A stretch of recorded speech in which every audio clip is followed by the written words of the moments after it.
श्रोते हो नमस्कार. आजच्या वृत्तविशेष कार्यक्रमात आपलं मनःपूर्वक स्वागत.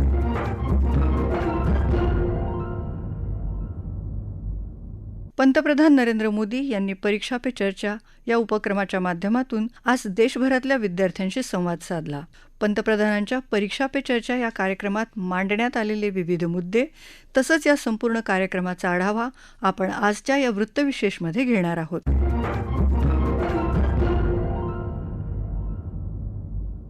श्रोते हो, परीक्षा म्हटलं की त्यामुळे आपसुकच ताण अथवा तणावाचं वातावरण निर्माण होत असतं. मग ती शालेय, महाविद्यालयीन किंवा स्पर्धा परीक्षा अशी कसलीही असो.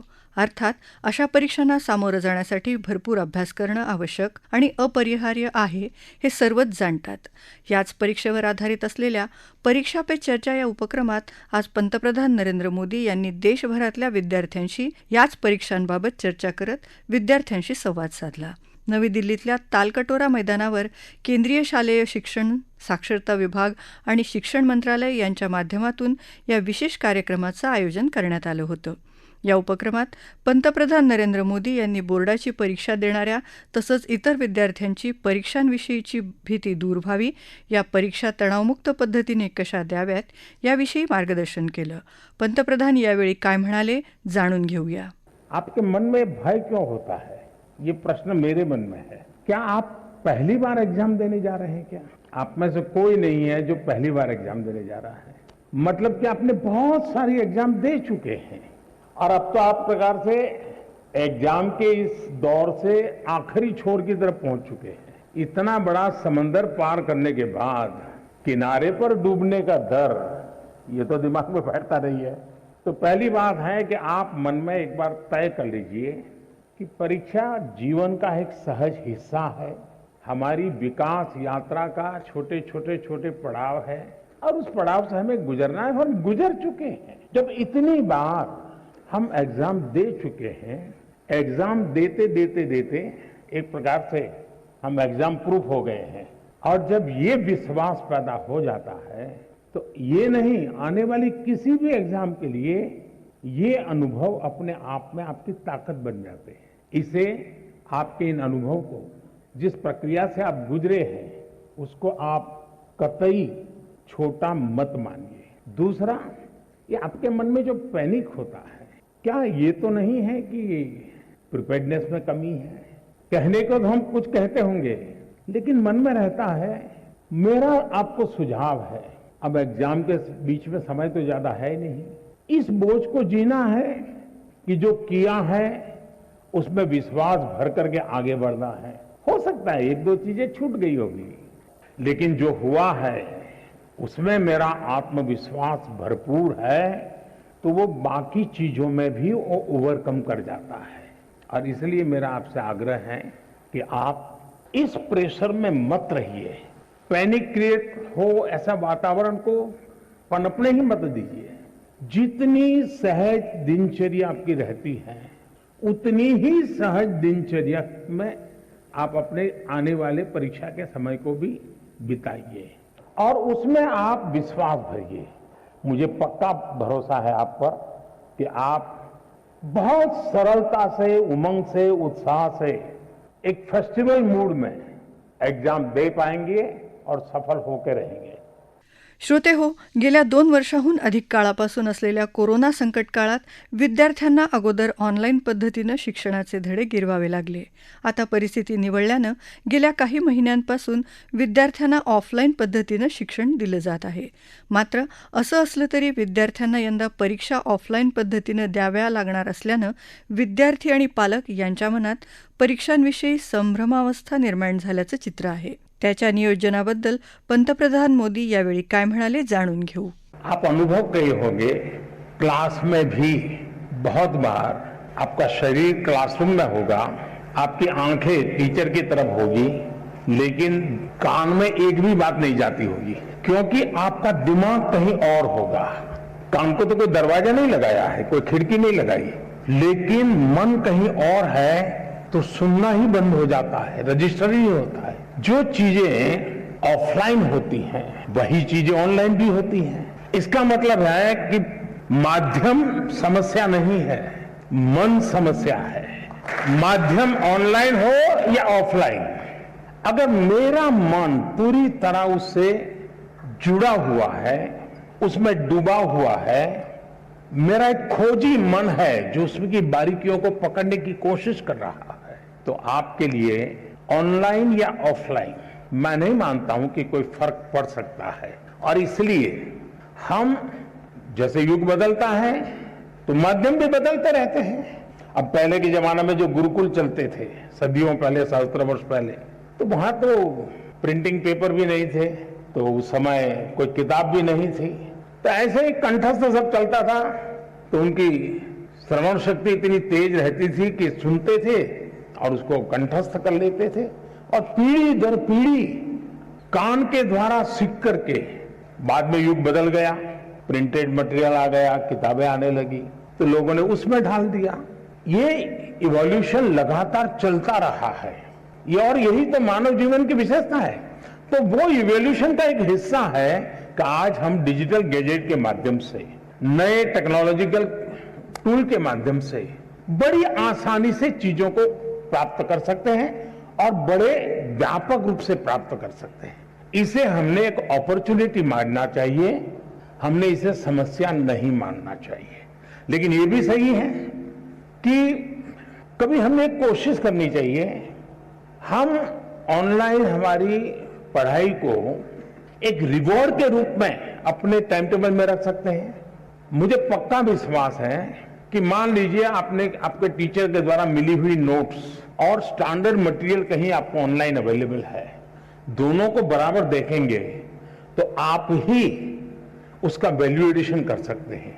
ऑनलाइन का दूसरा लाभ ये है, आखिरकार शिक्षा का एक हिस्सा है ज्ञान अर्जन करना।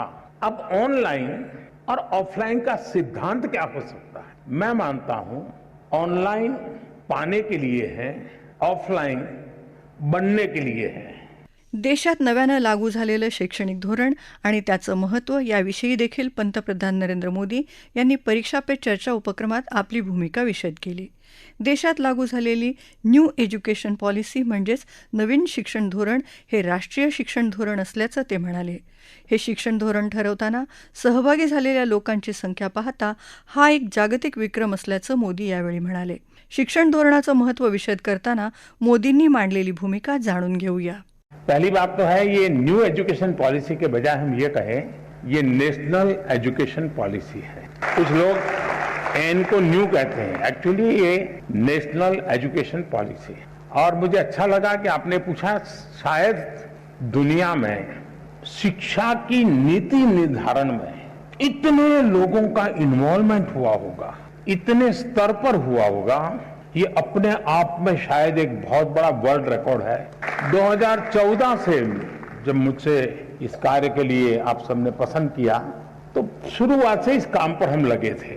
करीब 6-7 साल तक बहुत ब्रेनस्टॉर्मिंग हुआ, हर स्तर पर हुआ। गांव के शिक्षकों के बीच हुआ, गांव के स्टूडेंट्स के बीच हुआ, शहर के शिक्षकों के बीच हुआ, शहर के स्टूडेंट्स के बीच हुआ, बॉयज स्टूडेंट्स ने कहा, गर्ल्स स्टूडेंट्स ने कहा, दूर सुदूर पहाड़ों में, जंगलों में, यानी एक प्रकार से हिंदुस्तान के हर कोने में सालों तक इस विषय पर ब्रेनस्टॉर्मिंग हुआ। उस सब के जिस तैयार किए गए और देश के बहुत ही अच्छे विद्वान, और वो भी आज के युग को ध्यान में रखते हुए जो लोग साइंस और टेक्नोलॉजी से जुड़े हुए थे, ऐसे लोगों के नेतृत्व में इसकी विशद चर्चाएं हुई। उसमें से एक ड्राफ्ट तैयार हुआ, उस ड्राफ्ट को फिर लोगों के बीच में भेजा गया और 15-20 लाख इनपुट्स आए। उसके बाद एजुकेशन पॉलिसी आई है। और ये एजुकेशन पॉलिसी को मैंने देखा है कि पॉलिटिकल पार्टी, सरकार कुछ भी करें तो कहीं न कहीं से तो विरोध का स्वर, कुछ न कुछ तो हर कोई मौका ढूंढता रहता है। लेकिन अब मेरे लिए खुशी की बात है कि नेशनल एजुकेशन पॉलिसी का हिंदुस्तान के हर तबके में पुरजोश स्वागत हुआ है, और इसलिए इस काम को करने वाले सब अभिनंदन के अधिकारी, लाखों लोग हैं जिन्होंने इसको बनाया है। श्रोते हो, शिक्षण म्हटलं की त्या अंतर्गत विविध क्रीडा प्रकारांचाही समावेश होतो. जीवनात प्राचीन काळापासूनच खेळांना अत्यंत महत्त्वाचं स्थान आहे आणि आजही ते स्थान कायम असल्याचं दिसून येतं. आजच्या परीक्षा पे चर्चा उपक्रमात पंतप्रधान नरेंद्र मोदी यांनी देशभरातल्या विद्यार्थ्यांशी चर्चा करताना शिक्षणातलं खेळाचं महत्त्व याविषयी त्यांना मार्गदर्शन केलं. पंतप्रधान काय म्हणाले जाणून घेऊया. पहले हमारे यहाँ खेलकूद एक एक्स्ट्रा एक्टिविटी माना जाता है. अब इस नेशनल एजुकेशन पॉलिसी में वो शिक्षा का हिस्सा बना दिया गया है. यानी खेलकूद खेलना खिलने के लिए बहुत अनिवार्य होता है. बिना खेले कोई खिल नहीं सकता. अगर आप खिलना चाहते हैं, खुलना चाहते हैं, तो खेल जीवन में बहुत जरूरी है. टीम स्पिरिट आता है, साहस आता है, अपने प्रतिस्पर्धी को समझने की ताकत आती है. ये सारी किताबों में से जो सीखते हैं खेल के मैदान में आसानी से सीख सकते हैं. लेकिन वो पहले हमारी शिक्षा व्यवस्था से बाहर था, एक्स्ट्रा एक्टिविटी था. उसको प्रतिष्ठा दी. अब आप देखते हैं कि परिवर्तन आने वाला है और इन दिनों खेलकूद में जो रुचि बढ़ रही है तो उसको एक प्रतिष्ठा मिली है. फर्क मैं एक ऐसी चीज बता रहा हूं कि जो आपको ध्यान में आए. कहने के लिए तो मेरे पास बहुत सारी चीजें हैं. उसी प्रकार से क्या हम 20वीं सदी की नीतियों को लेकर के 21वीं सदी का निर्माण कर सकते हैं क्या? तो हमें 21वीं सदी के अनुकूल अपनी सारी व्यवस्थाओं को, सारी नीतियों को ढालना चाहिए कि नहीं ढालना चाहिए. अगर हम अपने आप को इवॉल्व नहीं करेंगे तो हम ठहर जाएंगे. और ठहर जाएंगे ऐसा नहीं, हम पिछड़ जाएंगे. श्रोते हो, जीवनात कोणतंही कार्य करायचं म्हटलं की त्यासाठी प्रेरणा मिळणं ही महत्त्वाची बाब मानली जाते. विद्यार्थ्यांनी स्वतःमधल्या निराशाजनक बाबींचा विचार न करता त्यांच्यातल्या प्रेरणा देणाऱ्या बाबी आणि गुण हेरून पुढे गेलं पाहिजे. नकारात्मक विचार आणि निराशाजनक बाबींचा स्वतःच सामना करायला विद्यार्थ्यांनी शिकलं पाहिजे, असं मोदी यावेळी म्हणाले. परीक्षा पे चर्चा उपक्रमात मोदींनी स्वयंप्रेरणेबाबतीत विद्यार्थ्यांना आणखी काय मार्गदर्शन केलं जाणून घेऊया. कोई ये सोचता हो कि मोटिवेशन का कोई इंजेक्शन मिलता है और वो इंजेक्शन हम लगवा दें तो फिर मोटिवेशन का एश्योरेंस मिल जाता है. किसी को लगता है कि ये फॉर्मूला मिल जाए तो फिर मोटिवेशन की कभी समस्या नहीं रहेगी. तो मैं समझता हूं कि बहुत बड़ी गलती होगी. लेकिन पहले तो खुद को आप ऑब्जर्व कीजिए कि आप वो कौन सी बातें होती हैं जिससे पूरी तरह डीमोटिवेटेड हो जाते हैं. आपको पता चलेगा. आप दिन भर देखेंगे, सप्ताह भर देखेंगे, महीने भर देखेंगे तो आप पकड़ पाएंगे कहा जब ऐसा होता है तो मुझे लगता है ये मेरे लिए कठिन है. तो एक खुद को जानना और उसमें भी वो कौन सी बातें हैं जो मुझे हताश कर देती है, एक बार उसको जान लें और उसको एक बार नंबर बॉक्स में डाल दें. फिर आप कोशिश कीजिए कि वो कौन सी चीजें हैं जो सहज रूप से आपको मोटिवेट करती हैं. जो बातें सहज रूप से आपको मोटिवेट करती हैं उसको आप आइडेंटिफाई कीजिए. उसमें किसी और की मदद के चक्कर में मत पड़िए. फिर आपके अंदर एक ऐसी वीकनेस पैदा होगी कि हर बार आप सिंपैथी चाहेंगे. फिर आपका मन करेगा मम्मी मेरे पास बैठे हैं, जरा उत्साहित करे. तो एक वीकनेस धीरे धीरे डेवलप हो जाएगी. कुछ पल तो अच्छे चले जाएंगे. और इसलिए कभी भी उन चीजों के विषय में सिंपैथी गेन करने के लिए उपयोग मत कीजिए. हाय जीवन में मुसीबतें आई, निराशा आई, हताशा आई, मैं उसको खुद जीऊंगा, मैं उससे जम करके उससे जंग करूंगा और मेरी ही निराशा, मेरी उदासीनता को मैं ही खत्म कर दूंगा. ये विश्वास पैदा करें. कभी कभी कुछ चीजों को ऑब्जर्व करने से भी हमें बहुत प्रेरणा मिलती है. अब मान लीजिए आपके ही पर घर में एक 3 साल का बच्चा है, 2 साल का बच्चा है, उसको कुछ लेना है लेकिन उसके लिए बड़ा मुश्किल है. आप दूर से देखते रहिए कि वो गिर जाएगा, पहुंच नहीं पाएगा, थक जाएगा तो थोड़ी देर चला जाएगा, फिर आएगा, फिर कोशिश करेगा. मतलब आपको वो सिखा रहा है कि ठीक है मेरे लिए मुश्किल है लेकिन मैं अपनी कोशिश नहीं छोड़ूंगा. श्रोते हो, सध्या ऑफलाईन स्वरूपाच्या परीक्षांविषयी विद्यार्थी आणि पालक यांच्या मनात असलेली संभ्रमावस्था दूर होण्यास आजच्या परीक्षा पे चर्चा कार्यक्रमामुळे मदत मिळणार आहे. विद्यार्थ्यांनी देखील कोणत्याही प्रकारचा ताणतणाव न घेता आणि मनात भीती न बाळगता सकारात्मक विचारांच्या सोबतीनं परीक्षांना सामोरं जाणं हीच आजच्या काळाची गरज आहे. श्रोते हो, याबरोबरच आजचा वृत्तविशेष हा कार्यक्रम संपला. हा कार्यक्रम आकाशवाणी मुंबईच्या प्रादेशिक वृत्त विभागानं सादर केला.